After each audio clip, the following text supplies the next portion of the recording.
dat betekent is, ik ben hem opgegroeid. Mijn ouders praten Fries. We praten Fries, nog steeds Fries dus. Ieder 2000 werkt op zijn eigen manier met zijn eigen lokale markt. Nou, wij zitten hier dan in Leeuwarden.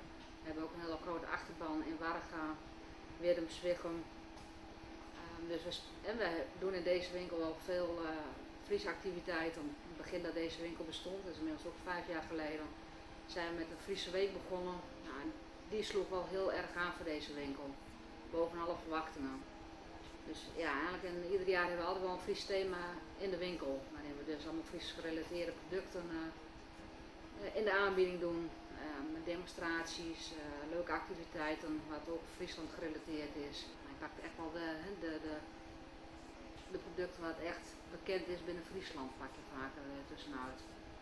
Maar dat wordt wel door de klant heel positief op gereageerd. Je zit hier in een nieuwbouwwijk waar we toch best wel veel mensen vanuit het westen of elders uit het land hier krijgen.